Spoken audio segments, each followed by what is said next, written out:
Definitivamente donde no hay visión no hay dirección sabia. En Proverbios 11:14 dice, donde no hay dirección sabia el pueblo perece y cae, se destruye. Por otro lado, el libro de Proverbios 29:18 dice, sin profecía el pueblo se desenfrena. Debemos tomar en cuenta que Dios nunca ha colocado la visión sobre el pueblo.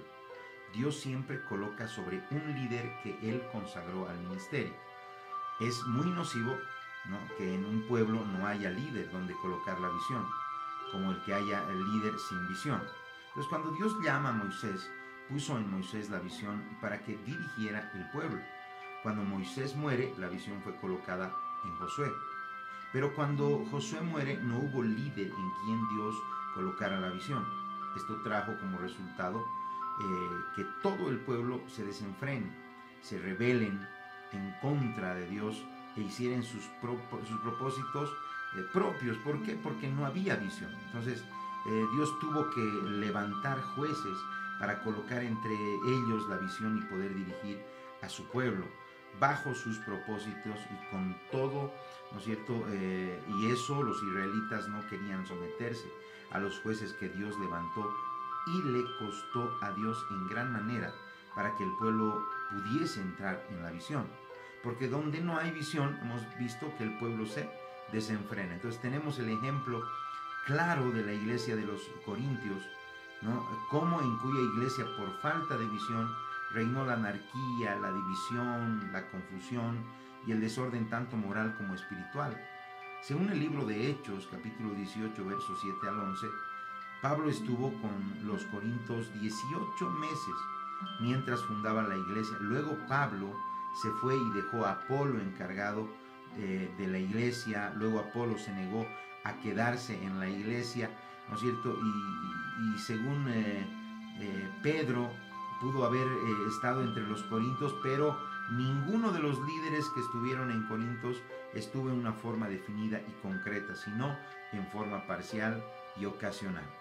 Por esta causa, la iglesia era dirigida por cartas más bien que el apóstol Pablo escribía debido a las informaciones que recibía de Estéfanas, Fortunato, Acaico y los de Cleo primero. Fíjese, en el libro de 1 Corintios capítulo 16 verso 17 y el libro de 1 Corintios 1:11 lo podemos ver de esa manera.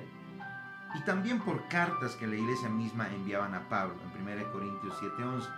De esta forma se dirigió la iglesia de los Corintios. Nunca tuvo un líder al frente y por ende nunca tuvo una visión clara y precisa de parte de Dios.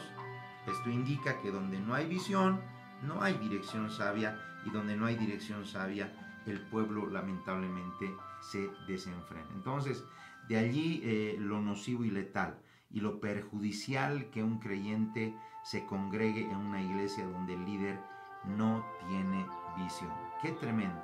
Entonces, ¿cómo viene la visión? ¿No es cierto? Habíamos dicho que Dios le da un líder, le da la cabeza a la visión. Entonces, la visión puede venir, aunque hemos visto también de diferentes maneras, ¿no es cierto? Puede venir por palabra en todas sus formas, ¿no es cierto? Puede venir, como el caso de Samuel, en 1 Samuel 3:1, puede venir a través de sueños, que es un tipo de visión espiritual. Tenemos el caso de Jacobo, el caso de José el amado, ¿no? A través de ángeles. Fíjese, como el caso de Moisés en el Éxodo 3:1, ¿no? Otro ejemplo, el caso de María, ¿no es cierto? Lucas 1:26 al 35. También puede venir a través de un trato directo de Dios con el hombre, ¿no? Por ejemplo, el caso de Pablo, el apóstol, que nosotros ya lo conocemos. Y finalmente a través del Espíritu Santo como el testigo interno, ¿no es cierto? Entonces, pero ¿quién recibe exactamente la visión? Eso tenemos que estar bien claros, porque puede ser que una persona diga, no, yo tengo una visión, yo le voy a decir a mi pastor, y en realidad hombres de Dios, ¿no es cierto? Hombres que Dios ha llamado a ejercer un don ministerial, el único que está en la capacidad para recibir la visión ministerial de parte de Dios es aquel a quien Dios llamó, capacitó y envió al ministerio. Debemos estar claros en ciertos aspectos en cuanto al ministro y la visión. Dios nunca le da la visión a un pueblo. Hay que entender que el gobierno de la iglesia no es ni autocrático ni democrático, es decir, no es un hombre el que manda y dirige la iglesia, ni es el pueblo o la iglesia el que que se dirige a sí mismo, es Dios a través de hombres llenos del Espíritu Santo, bajo sus propósitos. El gobierno de la iglesia es netamente teocrático. Fíjese que a continuación, ¿no es cierto?, vamos a ver algunos pasajes en las Escrituras que corroboran y confirman lo que decimos, ¿no es cierto? Usted puede ir buscando en forma personal.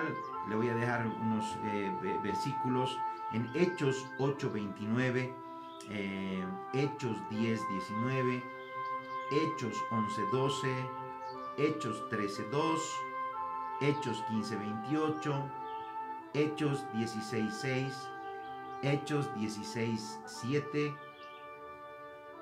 Hechos 20:28 y finalmente Apocalipsis capítulo 1, capítulo 2 y capítulo 3. Entonces, según estos pasajes, usted va a poder observar de quién dirigía y dirige la iglesia es Dios, por el Espíritu Santo a través de hombres con un llamado y una visión. Entonces, Dios nunca le da o encomienda la visión a segundas o terceras personas. Dios siempre lo hace de una manera personal, ¿no? Esto lo dejamos claro para evitar la manipulación, el engaño que se viene dando en algunas congregaciones con supuestas manifestaciones espirituales de ciertos profetas que quieren de una u otra forma gobernar y dirigir la iglesia, dándole al pastor ciertas directrices que el pastor o líder debe cumplir, porque Dios y el Espíritu Santo así lo establecen, y en forma personal yo no estoy de acuerdo con ciertas manifestaciones de algunas razones. Fíjese, no, este no es el modelo bíblico. Los dones del Espíritu no dan sorpresa, es decir, no sorprenden ni toman a nadie desapercibido. Cuando un don espiritual se manifiesta, uno de sus objetivos es confirmar, secundar, corroborar y confirmar un trato directo que Dios tiene con un individuo, ¿no?, en una forma personal. Otra de las características que tienen los dones es que cuando un don espiritual se manifiesta, lo hace bajo el principio de reciprocidad o correspondencia mutua, es decir, cuando la segunda persona manifiesta el don por el Espíritu, ¿no es cierto? Tú estás enterado de la situación que manifiesta el don. Cuando Ananías fue a Pablo, ya éste sabía que Ananías venía a su encuentro. Aquí se observa el principio de reciprocidad y correspondencia mutua. Entonces, Dios siempre que da la visión al ministro que llamó, capacitó y envió, lo hace en una forma personal. Entonces, que Dios tome una segunda persona para confirmar un trato directo que Él tiene con el ministro o líder acerca de la visión que estemos de acuerdo, fíjese, pero para que quede bien claro, los dones confirman, corroboran, no manipulan ni dan sorpresas. Entonces, es cierto que nadie puede tener visión ministerial si no ha sido llamado al ministerio, pero también es cierto que nadie puede alcanzar la visión con todo y que tenga ministerio si antes no ha sido enviado al ministerio. Esto se refleja para evitar y corregir ciertos desajustes que se han venido dando. Fíjese en nuestras iglesias, con algunos líderes, ¿no? Se puede dar el caso de tener dentro de nuestras iglesias hombres con un llamado de parte de Dios para el ministerio, con una visión clara de lo que Dios quiere hacer con ellos, pero están en la segunda etapa del ministerio, que es la preparación. Fíjese, entonces al concluir esta etapa pasan por la tercera etapa, que es el envío, y después de ser enviados bajo los principios bíblicos, usando los elementos externos, se hace la ordenación extrema, haciendo público el envío y de esta forma poder alcanzar la visión. Pero mientras estén en el tiempo de la capacitación o preparación, lo que llamamos una de las etapas del ministerio, deberán trabajar y someterse a la visión del ministerio que tenga al frente. El no hacerlo de una forma sería entrar al terreno de la rebeldía, el cual es aborrecido por Dios y te es contado por pecado.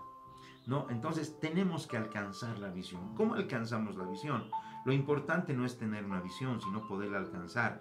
Es tan importante tener una meta de salida como una meta de llegada. Sería muy triste y degradante para una persona que se corrija en un lecho a punto de morir y no sentirse realizado en sus objetivos. De igual manera pasaría con un hombre que fue llamado por Dios, el cual se le encomendó una tarea y por razones ajenas a ella no la pudo alcanzar. Pablo señala que todos nosotros compareceremos ante el tribunal de Cristo para dar cuenta de todo lo que hicimos en el cuerpo, o sea bueno o malo, y fíjese, se destaca que las cosas malas que Pablo se refiere en 2 Corintios 5:10, no se trata del pecado como pecado mismo, sino de todo aquello que hicimos, sea bueno o sea malo, y que por causa de lo que hicimos fuimos realmente inútiles delante de la presencia de Dios. Es decir, no se juzgará la pecaminosidad del hombre, sino su inutilidad. ¿Por qué? ¿Por qué lo sabemos eso? Porque el término que Pablo utilizó del griego no es kakos ni ponera, es failo, que tiene que ver con la inutilidad y no con la pecaminosidad. Cuán difícil, fíjese, será para el individuo que se consiga delante de la presencia de Dios y de Cristo y del Espíritu Santo y no tenga respuestas positivas, no así para aquellos que logren alcanzar el objetivo que se les ha entregado en el ministerio. Entonces, en el libro de Segunda de Timoteo, capítulo 4, versos 7 al 8, Pablo expresa palabras de juicio. He peleado la buena batalla, he acabado la carrera, he guardado la fe. Estas son palabras de triunfo en un hombre felizmente realizado, porque no es tener una visión, sino poderla alcanzar. Entonces, realmente no hay mayor fracaso que aquel que fracase en lo que Dios le llamó a hacer, porque para efectos de Dios, ¿no es cierto?, en otra cosa que Dios te ha llamado, en otra cosa no funcionas. Entonces, en el ministerio, si nos detenemos, perdemos. Si no regresamos, fracasamos. Lo curioso del caso es que en el ministerio, si nos detenemos, otros se detienen también juntamente con nosotros, y si nos regresamos, otros se regresan, y tenemos el ejemplo claro, ¿no es cierto?, en el libro de Juan, capítulo 21, verso 23, Pedro dijo: voy a pescar, ¿no? Los demás que estaban con él dijeron: nosotros iremos contigo. Debemos proseguir al blanco, ¿no es cierto?, cueste lo que nos cueste, y por ninguna circunstancia detenernos o abandonar. El objetivo principal y absoluto del ministerio, ¿no es cierto?, es la visión. La visión me permite andar correctamente. En el libro de Marcos, capítulo 5, verso 21 al 34, nos da un ejemplo clave. Cuando Jesús iba a la casa de Jairo, le seguía una gran multitud, que según algunos historiadores era de 5,000 personas, cuando la mujer que padecía el flujo de sangre tocó el borde del manto de Jesús, y al instante Jesús se detuvo, y al detenerse Jesús se detuvo la multitud. Un solo hombre se detuvo e hizo que aproximadamente 5,000 personas se detuvieran, porque al detenerse el líder se detiene la multitud. Este es el caso de un ministro. Al detenerse el ministro se detienen los que le siguen, y no tenemos que olvidar que el ministerio es una decisión, y una decisión es la determinación de llevar a cabo algo sin retroceder. Fíjese, tenemos que recordar que siempre la frase dice: en el ministerio, si te detienes, pierdes; si te regresas, fracasas. Qué tremendo, ¿no es cierto?, es la visión. Esa es la visión que nosotros debemos tener. La visión, ¿quién hace la visión? Habíamos dicho cómo viene la visión, ¿no es cierto?, y cómo alcanzamos la visión. Tremendo. Entonces, donde no hay visión, no hay dirección sabia. Y con esas palabras terminamos esta sesión y nos encontramos la siguiente sesión. Dios le bendiga.